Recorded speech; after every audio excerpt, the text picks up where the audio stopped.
États-Unis. En apparence, il mène une vie ordinaire. Étudiant en droit, intelligent, charmeur.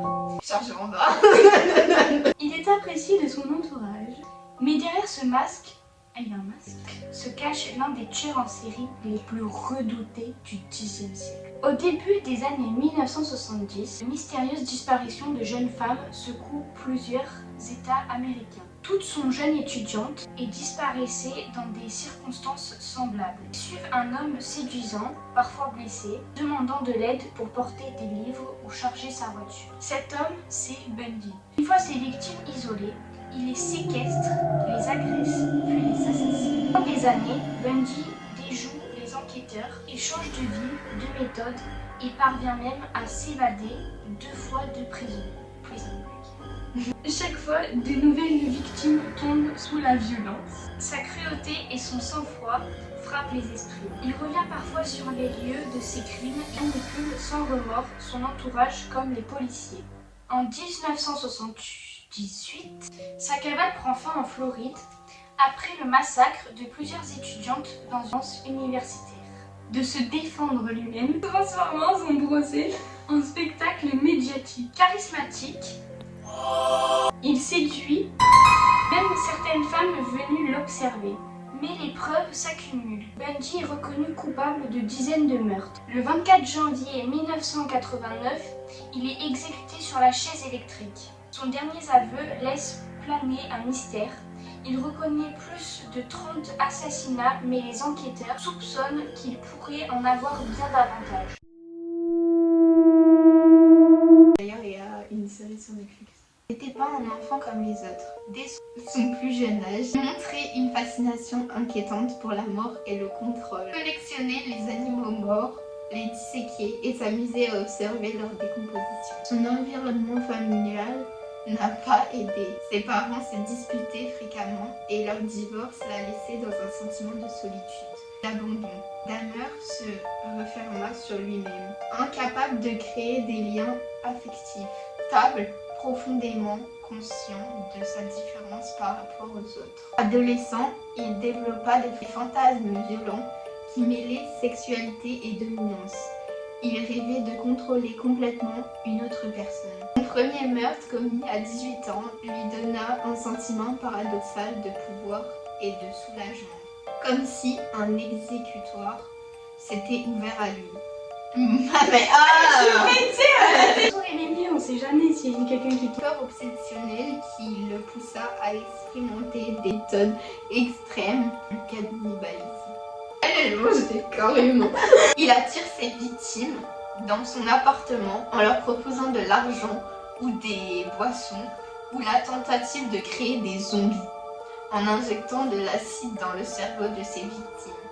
Malgré la monstruosité de ses actes, Dahmer conserva longuement une apparence banale et ordinaire. Il semblait incapable de percevoir que son comportement reflétait un mal profond, et il racontait parfois ses crimes d'une froideur presque détachée, comme s'il analysait ses pulsions plutôt que de les ressentir pleinement. En prison, il admit lui-même que les crimes étaient le résultat d'une obsession irrésistible, qu'il ne pouvait ni contrôler ni justifier autrement que par son besoin de domination totale et sa peur d'être rejeté.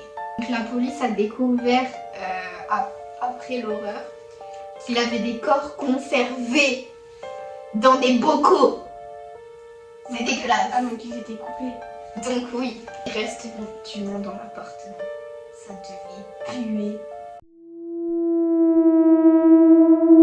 Dans les années 1990, Paris vit dans la peur d'un tueur insaisissable, Guy Georges. Né en 1962, placé très jeune en foyer, il grandit dans la violence et développe rapidement un comportement agressif envers des femmes.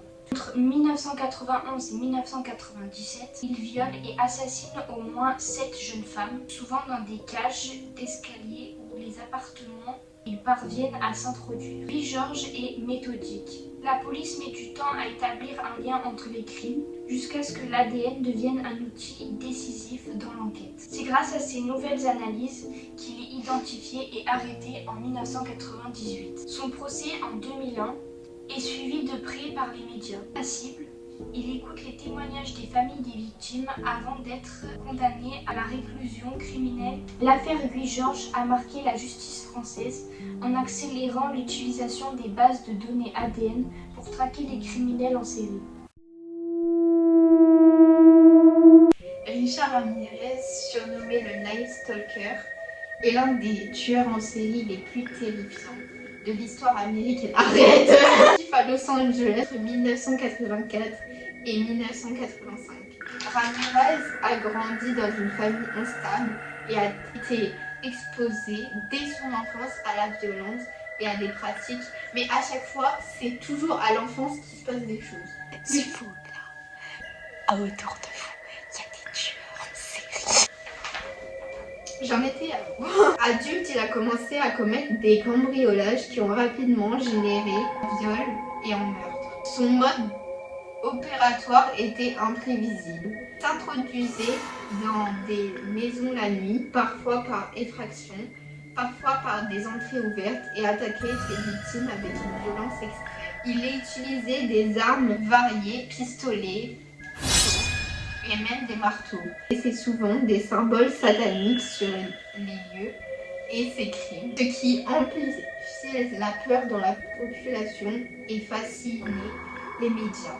Pendant des mois, la police a été incapable de l'identifier et la ville vivait la terreur.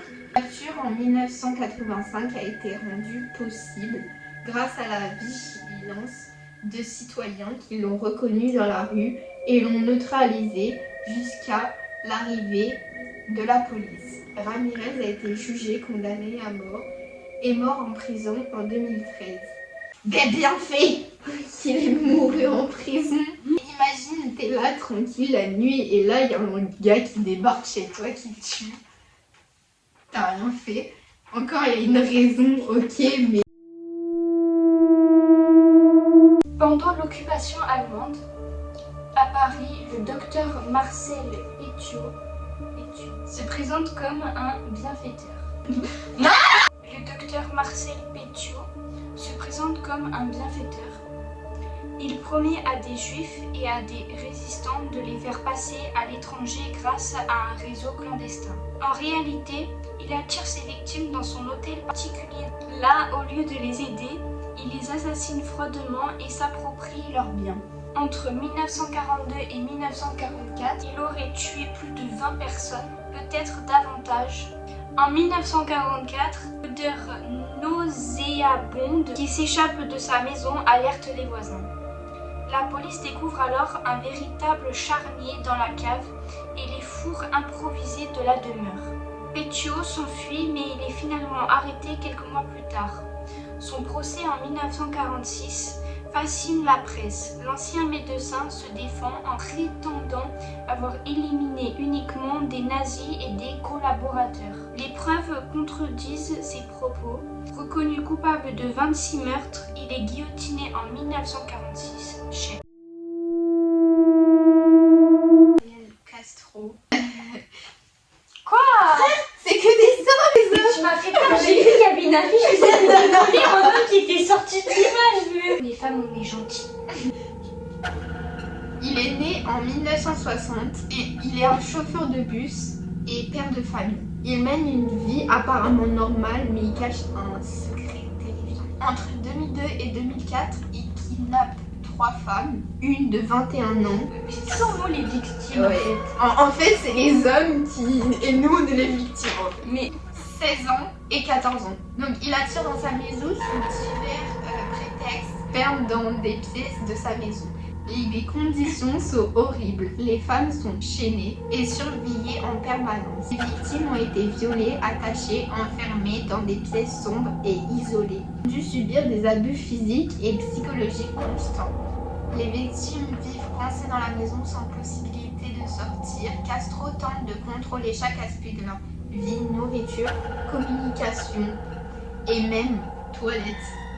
Amanda Berry donne naissance à une fille pendant sa captivité, également enfermée dans la maison. Donc tu t'imagines, En fait, quand elle a été violée du gars. Oui, du coup, elle a eu un enfant qui a dû aussi... Et il y en a une qui a réussi à s'enfuir. Berry réussit à ouvrir la porte de la maison et à s'échapper avec sa fille. Elle crie à l'aide et ce qui attire l'attention des voisins. Ariel Castro a été arrêté immédiatement. Il plaide coupable pour kidnapping, viol, meurtre, une tentative de meurtre. Condamné à prison à plus de 1000 ans. De quoi? 1000 ans. Quelques semaines après sa condamnation, Castro se suicide en prison. Genre il s'est suicidé parce qu'il était mal. Suicidé parce que t'as 1000 ans. Condamné à vie à la prison, qu'est-ce que je vais rester ici? Ouais, mais tu sais maintenant les prisons. T'as T'as la une télé, télé, t'as l'appartement. t'as Netflix. Mais je me suis toujours posé cette question. Au cas où. Pour plus tard. C'est la meilleure pour la fin, bien sûr. Pedro Alonso Lopez est né en 1948 en Colombie.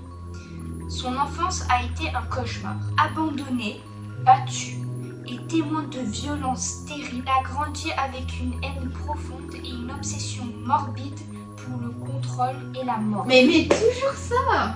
Dès son adolescence, il a commencé à tuer. Mais contrairement à beaucoup d'autres, il choisit ses victimes avec un objectif cruel. Des jeunes filles vulnérables, souvent issues de milieux pauvres ou orphelines, qu'il attirait avec des promesses de nourriture, de travail, de protection. Son parcours est glaçant. Traverser la Colombie, le Pérou et l'Équateur, frappant toujours la nuit. Dans des villages reculés où personne ne pouvait l'arrêter, Lopez connaissait les routes, les montagnes et les forêts comme sa poche. Et il utilisait cet avantage pour disparaître avant que quiconque ne découvre ses crimes. Les autorités pensent qu'il a tué plus de 300 filles, un chiffre qui donne le vertige. Ce qui rend son histoire encore plus terrifiante, c'est la méthode avec laquelle il agissait. Il séduisait les filles avec des cadeaux, les mots rassurants avant de les emmener dans des lieux isolés, souvent des forêts ou des champs éloignés. Là, il les tuait, laissant derrière lui des corps mutilés, parfois enterrés dans des endroits où personne n'aurait pensé chercher. Il montrait aucune pitié et semblait se nourrir de la peur de ses victimes. Lopez a été arrêté en 1980 en Équateur après qu'une victime ait survécu et donné son témoignage. Dans son procès, il a décrit ses crimes avec une froideur glaciale, presque détachée. Condamné à 16 ans de prison, une peine incroyable courte, il a été libéré en 1994. On ignore ce qu'il est devenu depuis. Le monstre des Andes pourrait théoriquement être toujours en vie quelque part à la vue. Né en 1942 à Chicago. Son enfance a été difficile car son père était violent et alcoolique et il grandit dans la peur et l'humiliation. Adolescent, il découvrit son attirance pour les hommes, mais il a caché avec honte et par peur du rejet.